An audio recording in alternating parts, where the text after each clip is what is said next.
কিন্তু ঢাকা শহরে যে জনদুর্ভোগ সৃষ্টি করা হয়েছে এটা কিন্তু কৃত্রিম। আবার দেখলাম যে উপদেষ্টারা বলছে যে এই সরকারের 5 বছর থাকার যৌক্তিকতা আছে, এবং আওয়ামী লীগের যে সমস্ত ইন্ডিভিজুয়ালসরা আছে, যে সমস্ত ইন্ডিভিজুয়ালরা বিভিন্ন রকম গণহত্যা, দুর্নীতি, হত্যা, খুন, রাহাজানির সাথে জড়িত, তাদের বিচার।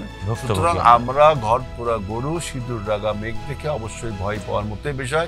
আপনি যেহেতু সুপ্রিয় দর্শক, আপনাদের সবাইকে স্বাগত জানাচ্ছি চ্যানেল জেড আয়োজিত নিয়মিত সংবাদ বিশ্লেষণ অনুষ্ঠান জেড ফোকাসে।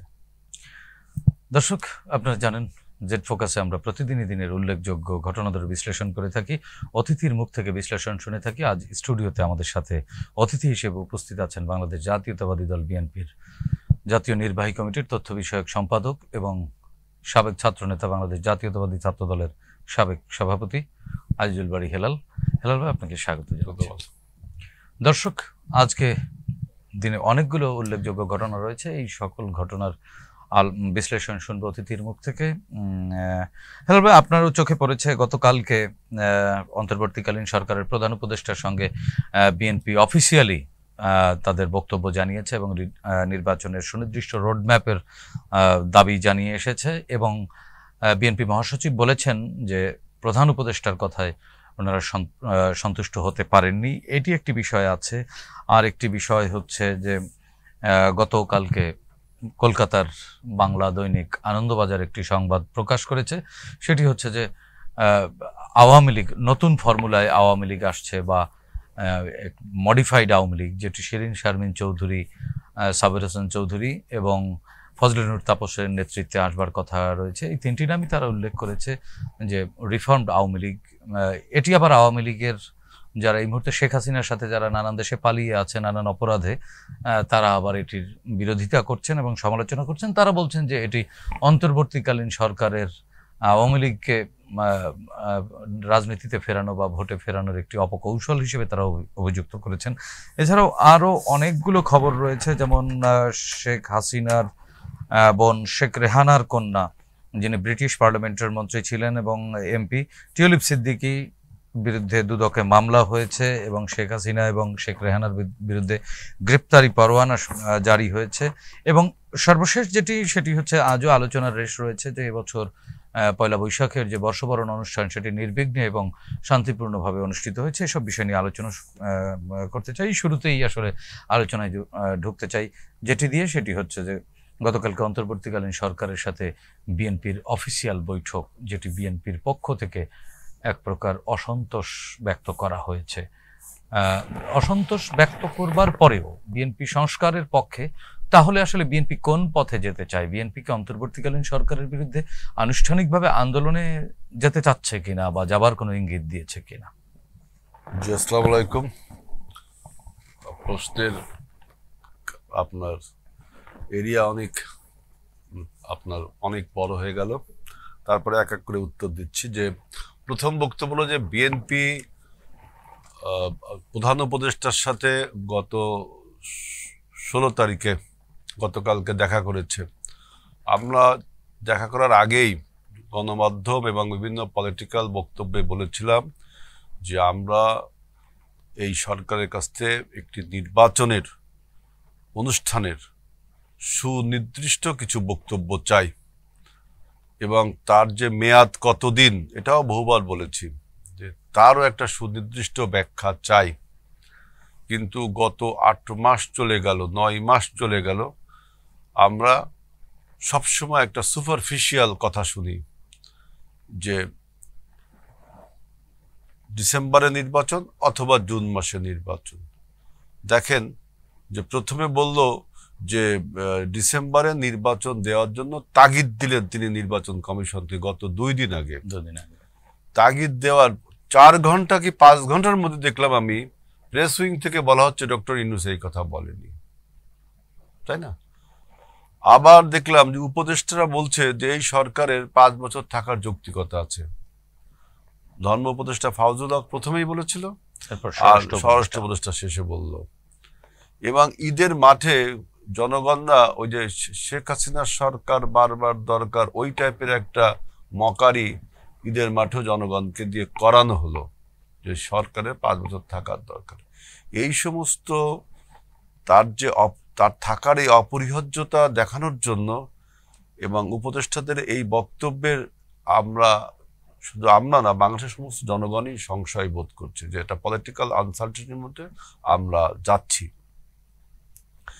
এবং ডক্টর আসিফ নজরুল কালকে বলল যে যাই বলুক জুনের মধ্যে তিনি নির্বাচন করবেন। তিনি কিন্তু এখানে ব্যাখ্যায় আরেকটি শব্দ বলেছেন, জুনের মধ্যে, সেটা জানুয়ারিতেও হতে পারে। হ্যাঁ, জুন থেকে জানুয়ারি, এটা ঠিক আছে। উনি তো আর সরকারের এই কথাটা ইউনূস সাহেব যদি বলতেন, অথবা ডক্টর আসিফ নজরুল যা বলছেন এর একটা যদি ব্যাখ্যা দিত যে স্কেডিউলটা কবে হবে নির্বাচনের, নির্বাচনটা কোন কোন জায়গায় সংস্কার করা হয়েছে, আরপিও নিয়ে নানান ধরনের জটিলতাও আছে, আরপিওর সমস্যা আছে, সমস্যা না, এগুলো বলতে হবে। ভোটার লিস্ট অনেক করা হয়ে গেছে, এইসব বিষয়ে যদি বলতো যে অমুক তারিখে শিডিউল ঘোষণা হবে, অমুক তারিখে প্রত্যাহারের শেষ দিন, নির্বাচনে কারা কারা গ্রহণযোগ্য হবে, নির্বাচন করতে গেলে কি কি ক্রাইটেরিয়া ফুলফিল করতে হবে, এই যে স্কেডিউলটা, এইটা ঘোষণা করলে না সমস্যাটা কোথায়? উনি কেন সমস্যা করছে না? কারণ ওনার মনের মধ্যে কোনো সুপ্ত বাসনা আছে কিনা যে নির্বাচন না করে, অর্থাৎ অনির্বাচিত মানে ভাবে দীর্ঘদিন ক্ষমতায় থাকা যায়। না, এটা তো আপনাদের পক্ষ থেকে আপনারা প্রায়ই বলে থাকেন, এরকম অনুমান করছেন, কিন্তু এর সত্যতা এখানে আছে, সত্যতা পেয়েছেন কিনা? সত্যতা এইখানে যে দেখেন যে এটা দুইটা কারণে তিনি এই যে সময় ক্ষেপণ করছেন।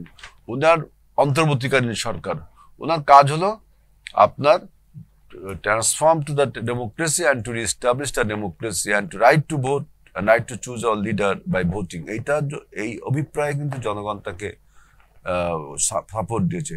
এই অন্তর্বর্তীকালীন সরকার কিন্তু কোনো লেজিটিমেট সরকার না, এটা একটা পলিটিক্যাল লেজিটিমেসি তার আছে, রাজনৈতিক লেজিটিমেসির উপর এই সরকার গঠিত, মানে জনগণের অভিপ্রায় সরকার, এর কোনো কিন্তু আইনগত ভিত্তি নেই সরকারের, তাই না? এখন কিন্তু এই সরকার তো সাংবিধানিক ভাবেই এসেছে। না, পলিটিক্যাল লেজিটিমেসি, এই সরকারকে আমরা যখন সংসদ গঠন করব আমরা এখানে লেজিটিমেসি দিব, মানে নির্বাচিত সংসদ। হ্যাঁ, নির্বাচিত। এখন এটা রাজনৈতিক অভিপ্রায় সরকার, এটা পলিটিক্যাল লেজিটিমেসি। কিন্তু আপনারা দীর্ঘদিন ধরে এই সংশয় সন্দেহটা কেন করছি যে কেন আপনি গত 8টা মাস গেল, গত 8 মাসের বেশি সময় গেল, সংস্কার বলে চিৎকার করলেন, সংস্কারের 1 ইঞ্চি পরিমাণ কোথাও সংস্কার করেছেন? বরঞ্চ আপনি এই সংস্কারে বলি তুলে আমাদের যে অভ্যুত্থানের শক্তির মধ্যে একটা অনৈক্য তৈরি করছেন। কোন উদ্দেশ্যে, তাই না? আপনি শুধু সংস্কারে বুলি তৈরি করছেন, কিন্তু কোনো একটা কোথাও সংস্কারকে সবসময় দৃশ্যমান নাও হতে পারে, এটি তো একটি চলমান প্রক্রিয়া, যেটি আপনারা না, সংস্কার দৃশ্যমান যখন চূড়ান্ত লেভেলে পৌঁছবে তখন মূর্তমানও হয়, বিমূর্তমানও হয়, দুটো হয়। আবার অ্যাবস্ট্রাক্ট, আপনি শুধু কতগুলো সংস্কার কমিশন গঠন করেছেন, সেই সংস্কার কমিশনের যে রিপোর্ট দিয়েছে সেই রিপোর্ট অনুযায়ী আপনি একটা ঐক্যমত কমিশন গঠন করেছেন। সেই ঐক্যমত কমিশন যেই কমিশনের কাছে আপনি যে স্প্রেডশিট দিয়েছেন 166 দফা, বিএনপি সব দফার সাথে ঐক্যমত হওয়ার পরেও আপনি শুধু কথা শুনছেন, কিন্তু কোনো কার্যকরী পদক্ষেপ নিচ্ছেন না। আমরা তো একটা ফ্রি অ্যান্ড ফেয়ার ইলেকশনের জন্য কি কি সংস্কার করা দরকার সেটা বিএনপিও বলেছে, অন্য রাজনৈতিক দলও বলেছে। অর্থাৎ সেই কাজগুলো শুরু করে আপনি যদি নির্বাচনের দিকে হাঁটেন, আপনি দেখছি যে এই সময় ক্ষেপণ করে অন্য কোনো গোষ্ঠীকে আপনি কি শক্তি সঞ্চয় করার সুযোগ দিতে চান? আপনারা কোন গোষ্ঠীকে সন্দেহ করছেন? না, যেমন সরকার থেকে বেরিয়ে যারা একটি রাজনৈতিক দল করলো, এটা নতুন রাজনৈতিক দল, এই নতুন রাজনৈতিক দলটা সরকারের প্রত্যক্ষ সহায়তায়, প্যাট্রোনাইজেশনে, কারণ ডক্টর ইউনূস নিজেই বলছে যে ছাত্রদের একটা রাজনৈতিক দল করা উচিত। ডক্টর ইউনূস নিজেই বলেছে ছাত্ররা আমাকে ক্ষমতায় বসিয়েছে। আবার ওই সরকারের ছাত্ররা বসিয়েছে, এটা ডক্টর ইউনূসের বক্তব্য, আমি এই বক্তব্য এলাবোরেটলি বলতে চাচ্ছি না, কারণ ডক্টর ইউনূস যেগুলো বলছে, এই আপনি যে বললেন যে কোন বক্তব্যে মনে হয় যে এই নতুন সংগঠন সরকারের সাথে জড়িত, এই জন্যই বললাম সরকারের ডক্টর ইউনূস সরকার নিজেই বললো এই কথাগুলো যে আপনারা ছাত্র সংগঠন করেন, আপনারা রাজনৈতিক সংগঠন করেন, আপনারা আমার মাস্টার মাইন্ড, আপনারা ক্ষমতায় বসিয়েছেন, এইসব কথা বললেন। এবং এই সরকারের উপদেষ্টারা পদত্যাগ করে একটি একটি রাজনৈতিক দল গঠন করলো। এই জন্যই বলছি রাজনৈতিক প্যাট্রিয়টিজম রয়েছে এই রাজনৈতিক দলটির। এই রাজনৈতিক দলটিকে স্পেস দেওয়া, অর্থাৎ সময় দিয়ে তাকে শক্তি সঞ্চয় করার সময় দিচ্ছে, সে যাতে আরো শক্তি সঞ্চয় করে একটা নির্বাচনে প্রতিদ্বন্দ্বিতা করতে পারে। এবং এখানে আর একটা বিষয়, শুধু শক্তি সঞ্চয় না, যে মানে আমি দেখলাম যে বর্তমান অন্তর্বর্তী সরকারের যত পদক্ষেপ, যত টার্মিনোলজি সে ব্যবহার করেছে, সবকিছু কিন্তু বিএনপিকে তাকে আটকাতে হবে। সুতরাং আমরা অনুমান করতেই পারি যে আমাদের বিরোধী যে মানে আমাদের সাথে সক্রিয় যে রাজনৈতিক দলগুলো আছে, তাদের একটা বৃহৎ প্ল্যাটফর্ম তৈরি করে সেই প্ল্যাটফর্মে যদি ডক্টর ইউনূস বলে তিনি নেতৃত্ব দিবেন, এটাও তো অবাস্তব কিছু না, হতেই তো পারে। সুতরাং আমাদের বক্তব্য হলো যে একটা ফ্রি অ্যান্ড ফেয়ার ইলেকশনের দিকে আপনি যাচ্ছেন না কেন? সংস্কার বলছেন, বিএনপির আগে তো কেউ সংস্কারের কথা বলেনি।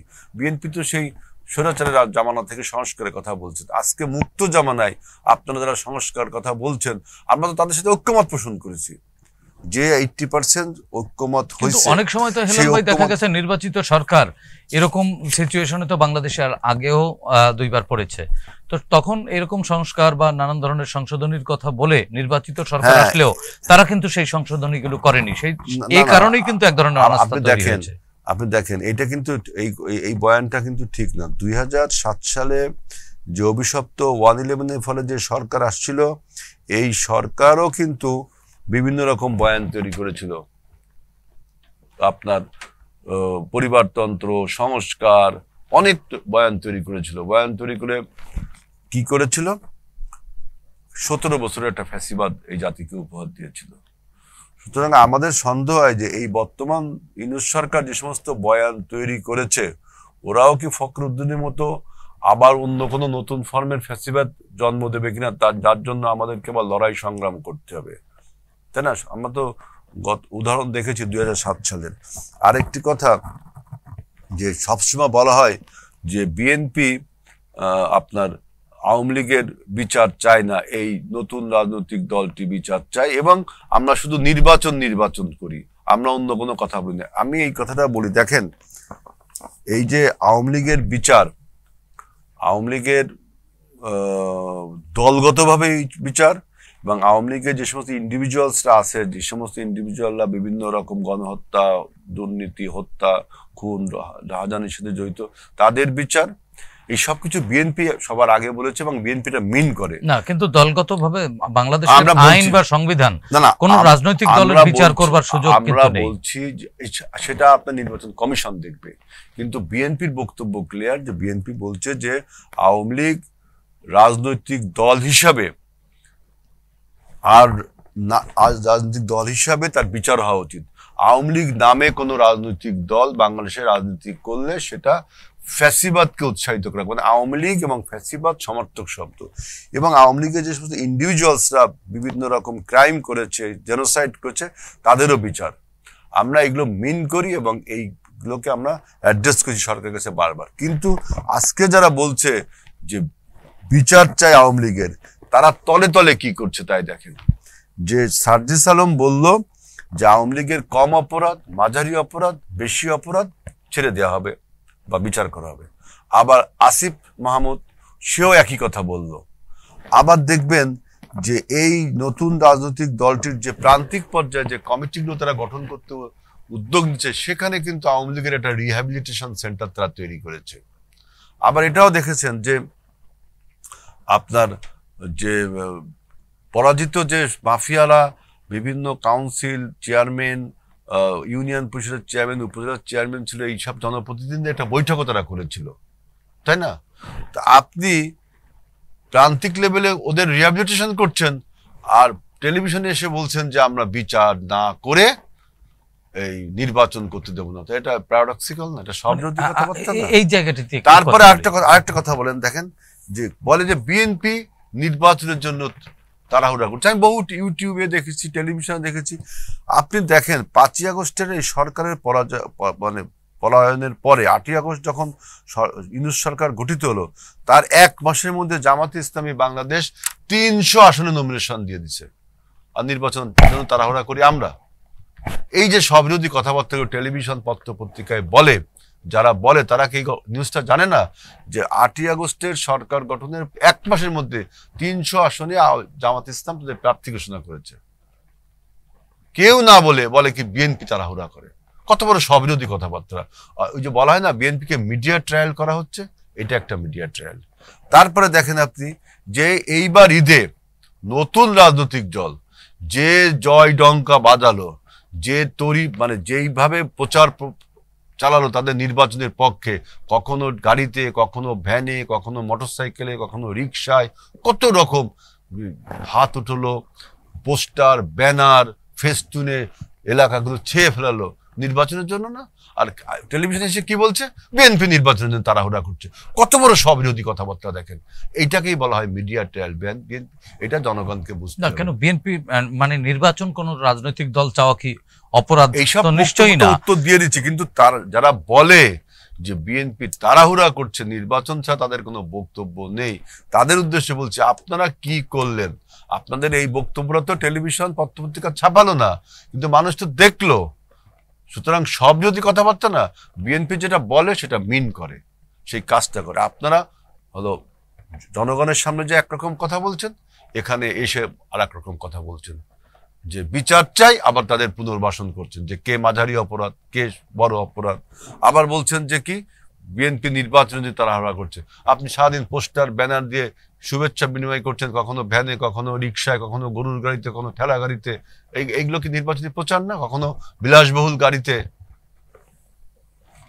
আরেকটি বিষয় যেটি আলোচনা করছিলাম সেটি হচ্ছে যে গত 2 দিন আগে আমরা দেখলাম যে নতুন রাজনৈতিক দল এনসিপির যিনি যুগ্ম মুখ্য সমন্বয়ক পাটোয়ারি নাসিরউদ্দিন পাটোয়ারি, তিনি বলেছেন যে আওয়ামী লীগের বিচার শেষ না হওয়া পর্যন্ত কোনো নির্বাচন করতে দেয়া হবে না। যারা এই নির্বাচন চাইবে বা এই বিচার চাইবে না তারাও আসলে দোসরদের শরিক।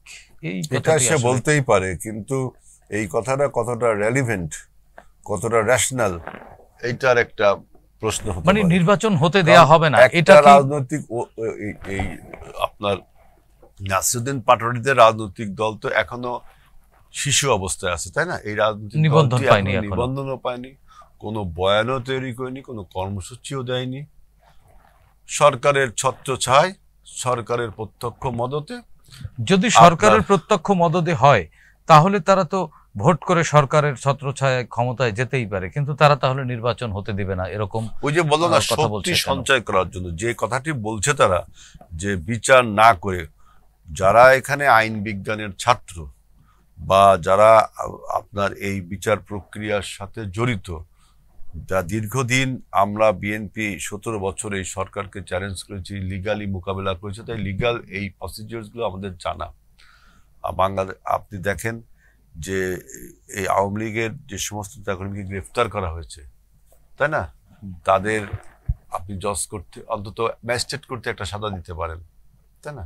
তখন সে চ্যালেঞ্জ করবে জজ কোর্টে, জজ করে না পড়লে সে হাইকোর্টে, সুপ্রিম কোর্ট, অ্যাপিলেট। এবার 16-17 বছর লাগে আমাদের বাংলাদেশের মামলার যে প্রসিডিওর।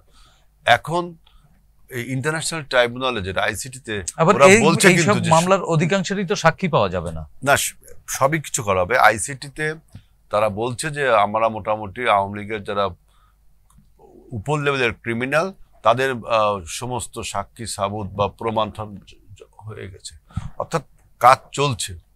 এখন এই কাজ শেষ হবে কবে? আপনি বলেন, এই কাজ শেষ হবে কবে? একদম ফাইনাল ভার্ডিক্টটা হতে কতদিন লাগবে? দীর্ঘ প্রক্রিয়া। সুতরাং এই কাজ, তার মানে এই না যে আমরা এই কাজ বন্ধ থাকবে না। আপনি ম্যাজিস্ট্রেট কোর্টে অর্থাৎ নিম্নত আদালতে একটা সাজা দিতে পারেন, নিয়ম অনুযায়ী সাজা দিতে পারেন, সেটা তো চলছে। গ্রেপ্তার হয়েছে অনেকে, প্রক্রিয়া চলছে, আরো গ্রেপ্তার হবে। কিন্তু আপনি বলছেন যে না, এটাকে একদম থামাই দিয়ে, সমাজ, সংসার, জীবন, যৌবন সব থামাই দিয়ে বিচার করতে হবে, সব কাজ থেমে যাবে। মানে একটিকে থমকে দিয়ে আপনি অন্য কাজ করবেন, যে শুধুমাত্র বিচার প্রক্রিয়া ছাড়া আর কোনো রাজনৈতিক কাজ করা যাবে না। আমরা বলছি যে এই ইররেশনাল কথা না বলে আমরা বলেন সাইমালটেনিয়াসলি বিচার, স্থানীয় সরকার নির্বাচন, আপনার সংস্কার, এইগুলো সব যুগপৎভাবে করা যায়। যে নারী রাঁধতে পারে সে চুলো বাঁচতে জানে। আপনি বলবেন যে এখন যে বিচার না হওয়া পর্যন্ত, আরে ভাই বিচার শেষ হতে তো 16, 17, 18, 20, 22 বছর তার লাগতে পারে, তাহলে কি হবে? এবং আপনি যে সংস্কার কথা বলেন, কয়েকদিন উপদেষ্টাও বলেছে মূর্খের মতো যে সংস্কার শেষ না করে নির্বাচন। আর ভাই সংস্কার কিন্তু অ্যাবসলিউট টার্ম না, এটা শেষ হয় না, এটা কখনো, এটা কিয়ামত পর্যন্ত চলতে থাকবে।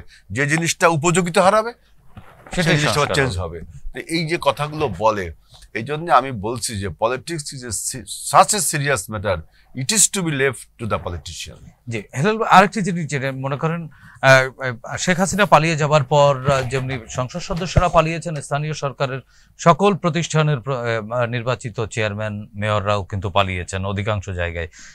তো সেক্ষেত্রে সারা দেশে কিন্তু এক ধরনের জনসেবা, প্রত্যক্ষ সেবা জনগণের দোরগোড়ায় যাদের হাত ধরে পৌঁছায় তাদের না থাকবার কারণে আপনি ঢাকা শহরে দেখেছেন গত 2-3 মাস মশার তীব্র মানে উৎপাত বেড়ে গেছে।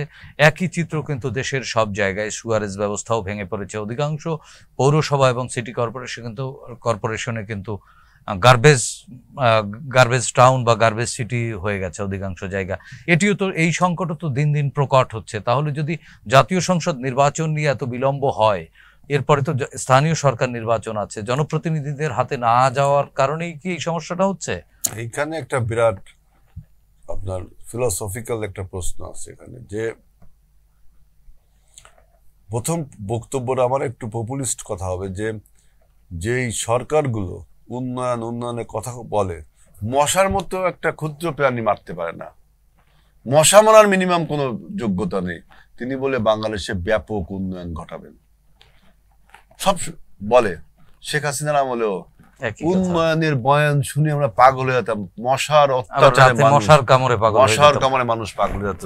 তাই আমি বলি যে মশার মতো ক্ষুদ্র একটা জিনিস মারতে পারে না যে সরকার, তিনি আবার উন্নয়নের গল্প। এই সরকারের বক্তব্য আমার কাছে তাই। এখন যে পরিমাণ মশার উপদ্রব বলে বাড়ছে, আপনার জলাশয়গুলো, ড্রেনগুলো, গতকালকে ঢাকা শহরে মাঝারি বৃষ্টিতে হাঁটু পানি একেবারে ওয়াটার লগিং হয়েছিল। এখন এইটা কি, আমি ফিলোসফিক্যাল কথা এই জন্য বললাম, এইটা কি সরকার ইচ্ছে করে? আমরা জানি যে প্রশাসক দিয়ে, নন পলিটিক্যাল বা আনইলেক্টেড লোকজন দিয়ে জনসেবার করতে গেলে তার কোনো জবাবদিহিতা থাকে না। আর জবাবদিহিতা থাকে না বলতে সে রিলাক্টেন্ট হইতে, সে অনীহার মতো কাজ করে। এখন এই যে বর্তমান তত্ত্বাবধায়ক অন্তর্বর্তীকালীন সরকার, তিনি স্থানীয় সরকার নির্বাচনের অপরিহার্যতাকে প্রমাণ করবার জন্য এরকম কোনো কৃত্রিম মানে এরকম কোনো সংকট তৈরি করছেন কিনা, যে আপনার ঢাকা শহরে মশার পরিমাণ বেড়ে গেল, গ্রাম অঞ্চলে মশার পরিমাণ বেড়ে গেল। আর একটা জিনিস দেখেন, কৃত্রিম সংকট কিভাবে তৈরি হয়। রোজার মাসে কিন্তু আমরা সবাই জানি যে জিনিসপত্রের দাম সহনশীল ছিল, এখন আকাশচুম্বী, তাহলে কি এমন ক্যারিজমা রোজার মাসে কেন বন্ধ হলো? আমার কাছে একটা রিপোর্ট আছে যে রোজার মাসে আমাদের যে গোডাউন গুলো আছে, কোল্ড স্টোরেজ, এই কোল্ড স্টোরেজে আলু গুদামজাত করা যাবে না, সরকার একটা ঘোষণা দিয়েছিল। ফলে কম দামে, সস্তা দামে, সব দামের। এখন আবার যখন বলছে যে আপনার গুদামজাত করা যাচ্ছে, তখন আবার কিন্তু দাম বেড়ে যাচ্ছে। এবং এই যে একটা সিস্টেম করে আপনার কৃত্রিম উপায়ে যে দাম বাড়ানো, দাম কমানো, এবং সরকারের নিজের একটা অপরিহার্যতা তুলে ধরা, এবং এই যে দেখছেন সিটি কর্পোরেশন বা পৌরসভার এই যে নালা নর্দমা, খাল বিল, এগুলো ঠিক মতো মশার ওষুধ ছিটানো হচ্ছে না বা কাজ করা হচ্ছে না। কারণ কি, তারা প্রমাণ করতে চায় যে আগে স্থানীয় সরকার নির্বাচন দরকার। স্থানীয় সরকার নির্বাচন করলে কি হচ্ছে, যে এই যে পরাজিত মাফিয়াদের রিহ্যাবিলিটেশন, যেটা আমি প্রথম বক্তৃতায় বললাম, যে এই নতুন দল এবং অন্যান্য রাজনৈতিক দল তাদের শক্তি বাড়াবার জন্য পরাজিত মাফিয়াদেরকেও দলে টানছে। এবং তার একটা উদাহরণ হলো যে এই সমস্ত নির্বাচিত প্রতিনিধিরা, মানে অনির্বাচিত প্রতিনিধিরা, আওয়ামী লীগের আমলে যারা তাদের নিয়ে একটা মিটিংও কিন্তু এই নতুন রাজনৈতিক দল আরেকটি সুযোগ যেটি, সুতরাং তারা স্থানীয় সরকার নির্বাচনের অপরিহার্যতা তুলে ধরবার জন্য বলছে যে জনসেবা থেকে মানুষ বঞ্চিত হচ্ছে। অথচ দেখেন আমি আমার নির্বাচনী এলাকার কথা বলতে পারি, সেখান থেকে আমি জানি যে যে সমস্ত চেয়ারম্যানরা পালিয়ে গেছে, ইউনিয়ন পরিষদের চেয়ারম্যান হোক আর পৌরসভার চেয়ারম্যান হোক আর উপজেলা, সেখানে সবসময় একটা প্যানেল চেয়ারম্যান, মানে একটা প্যানেল থাকে, যে ওই ইউনিয়নের তোমার মেম্বারও থাকে, 9টা মেম্বার থাকে না, এই মেম্বারদের একটা প্যানেল চেয়ারম্যান, সেই প্যানেল চেয়ারম্যান কিন্তু কাজ করছে। যেখানে প্যানেল চেয়ারম্যান নেই সেখানে ইওনো সাহেব অথবা সরকারি কর্মকর্তা, প্রশাসক সেই কাজগুলো কিন্তু করছে। এখন যখন আপনি দেখছেন যে ঢাকা শহরে বা বিভিন্ন পৌরসভায় কাজগুলো ঠিকমতো হচ্ছে না, তো সুতরাং সেটা মতলববাজি করে হচ্ছে না। আমার লোকজন ঠিক আছে, প্রতিনিধিরা আছে, কিন্তু দেখাচ্ছে যে স্থানীয় সরকার নির্বাচন না করলে মানুষ জনসেবা থেকে বঞ্চিত হচ্ছে। কিন্তু বরাদ্দ তো আছে, সবকিছু আছে, বরাদ্দটা যাবে কোথায়? ফেরত যাবে? এই বরাদ্দ কখনো ফেরত আপনার ওই যেখানে বললাম তো, আপনার একজনের অ্যাবসেন্সে একটা প্যানেল থাকে, সেই প্যানেলে বরাদ্দগুলো দেয়। যেমন এবার ঈদের 10 কেজি চাল সরকার যে বরাদ্দ যেটা ছিল সরকারি, সেই বরাদ্দটা সমস্ত এলাকা আমি যতদূর জানি যারা দায়িত্বে ছিল ইউনিয়ন পরিষদ সে বন্টন করেছে। মানে কিন্তু ঢাকা শহরে যে জনদুর্ভোগ সৃষ্টি করা হয়েছে এটা কিন্তু কৃত্রিম। এটা কৃত্রিম কারণ যে এই সরকার বারবার প্রমাণ করতে চাচ্ছে যে কিভাবে একটি রাজনৈতিক প্ল্যাটফর্ম তৈরি করা যায় বিভিন্ন বাস্তবতা তৈরি করে। স্থানীয় সরকার নির্বাচন তো আসলে দলীয় বিবেচনায় যেহেতু হবে না, সেটা বাতিল হয়েছে, সেক্ষেত্রে ফ্যাসিস্টরা এই পথ ধরে রাজনীতিতে কিন্তু প্রবেশ করে। এই জন্যই বলছি যে তারা মুখে এক কথা বলে, কাজ করে আরেক রকম। আপনাদের দলের পক্ষ থেকে সেটি সরকারের শীর্ষ মহলকে আপনারা অবহিত করেছেন? আমরা সরকারের কাছে শুধু জানতে চেয়েছি যে ফ্রি অ্যান্ড ফেয়ার ইলেকশন করার জন্য যে সমস্ত সংস্কার করা দরকার সেগুলো এখনই শুরু করেন। 8 মাসে তো কোনো সংস্কার করলেন না, 8টা মাস কিন্তু কম না।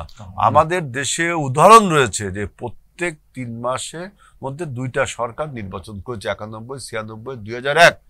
2008 সালে যে মতলববাজি করে সরকার 2 বছর ক্ষমতার মেয়াদ নিয়ে গিয়েছিল, তার কনসিকুয়েন্স তো আপনি আমি সবাই জানি। সুতরাং আমরা ঘর পোড়া গরু সিঁদুর রাগা মেঘ দেখে অবশ্যই ভয় পাওয়ার মতোই বিষয়। আপনি যেহেতু 111-এর যে বয়ানগুলো তৈরি হয়েছিল ফ্যাসিবাদ তৈরির জন্য, সে একই বয়ান তো আপনি তুলছেন। পরিবারতন্ত্র, সংস্কার, যেই সংস্কারের কথা বলে আজকে আপনারা মুখে ফেনা তুলছেন, এই সংস্কার বিএনপির আগে কি কেউ বলেছে? এই যে আপনার আমরা অনুষ্ঠানের শেষ দিকে, তারপরেও তো অন্তর্বর্তীকালীন সরকারের যিনি প্রধান রয়েছেন যে যাই বলুক, প্রফেসর ইউনূসের উপরে তো আপনাদের এক ধরনের আস্থা বা অবশ্যই, তিনি আন্তর্জাতিক মানের ব্যক্তিত্ব, তার প্রতি আমাদের আস্থা এবং বিশ্বাস রয়েছে যে তিনি অন্তত জাতির সাথে কোনো তামাশা করবেন না, এবং আপনাদের যে বক্তব্য সেটিও অনুধাবন করতে পারবেন। ওই যে আপনার রাজা কয় একরকম, তার পারিষদবর্গ বলে আরেক রকম। আমার তো একটা উদাহরণ আমি প্রথমে দিয়েছিলাম, ডক্টর ইউনূস বলল যে ডিসেম্বরে নির্বাচনের তাগিদ দিল নির্বাচন কমিশনকে, সবাই টেলিভিশন পত্রপত্রিকায় শুনলো। 4 ঘন্টার মধ্যে দেখে প্রেস উইং থেকে বললো যে ডক্টর ইউনূস এরকম কোনো কথা বলেনি। তাহলে উনি সেটার প্রতিবাদ করলো না কেন? সুতরাং তার আন্তরিকতা এবং নিয়ে কিন্তু প্রশ্ন আছে, অনেক অনেক বক্তব্য আছে। যে দেখেন, বিমস্টেক বৈঠকে ডক্টর ইউনূস বলছে যে আমি শেখ হাসিনাকে এক্সট্রাডিট করার কথা বলেছি, আমি গঙ্গার পানি চুক্তির কথা, নবায়নের কথা বলেছি, আমি তিস্তার পানি চুক্তি, সীমান্ত ক্লিং এর কথা বলছি। কিছুদিন একদিন পরেই ভারতের মিডিয়াগুলো এটা বললো যে ডক্টর ইউনূস এরকম কোনো কথা বলেনি, বললো না। তাহলে কোন মিডিয়া, ভারত মিডিয়া সত্য কথা বললো না বাংলাদেশ মিডিয়া সত্য কথা বললো? তো বাংলাদেশ মিডিয়ার উচিত ছিল, ইউনূসের প্রেসিং এর উচিত ছিল ক্লারিফাই বলতে কি ডক্টর ইউনূস যে কথাগুলো বললেন তার উত্তরে ভারত কি বললো। শুধু বললো যে আমি বলেছি, উত্তরে ভারত কি বললো। আর একটা দেখেন যে তার তিনি বিভিন্ন এক্সপোজার নিয়ে তার অপরিহার্যতা তুলে ধরতেছে যে ডক্টর ইউনূসকে যেন বাংলাদেশের তিনি ছাড়া দেশ চালাতে পারবেন না। এই যে আপনার ইনভেস্টমেন্ট সামিটটা হলো, তাই না? ইনভেস্টমেন্ট সামিটটা হলো যারা রাজনীতি বিজ্ঞান বা রাজনীতির অঙ্গনের লোক বা অর্থনীতি অঙ্গনের লোক বা যারা পলিটিক্যাল পলিটিক্সটা অবজার্ভ করেন তারা জানেন যে যখন দেশে কোনো আনসার্টেনিটি থাকে, পলিটিক্যাল আনসার্টেনিটি থাকে, তখন কিন্তু ইনভেস্টমেন্টটা মানুষ করতে চায় না।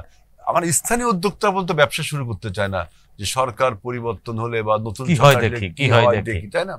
সেখানে আপনি আমাদেরকে একটা ভেলকি দেখালেন যে আমি বাংলাদেশে যে সমস্ত বিদেশি কোম্পানি কাজ করে, আমি তো দেখছি ওই সম্মানটা, সেই সব কোম্পানির তৃতীয় গ্রেডের যারা সিইও আছেন তাদেরকে নিয়ে একটা পাওয়ার পয়েন্ট প্রেজেন্টেশন দিলেন, তাই না? এবং বললেন যে ৩,১০০ কোটি টাকা নাকি বিনিয়োগ হয়েছে, ৫ কোটি টাকা খরচ করলেন। সরকার নিজেই বলছে আমি 5 কোটি টাকা খরচ করছি, সরকার এটাই। এই 5 কোটি টাকা খরচ করে বলে আপনি ৩,১০০ কোটি টাকার বিনিয়োগ এনেছেন। সেই বিনিয়োগটা কে করলো, কত টাকা করলো, তা কোনো ফিরিস্তি নেই, মুখে বললো। যেমন শেখ হাসিনা বলতো সমুদ্র বিজয় করেছি, কিভাবে করলো, কোন সমুদ্র বিজয়? প্রফেসর ইউনূস নিশ্চয়ই ওরকম করে না, ওই যে উনি যা বলেন তার পারিষদ তা বলছেন না।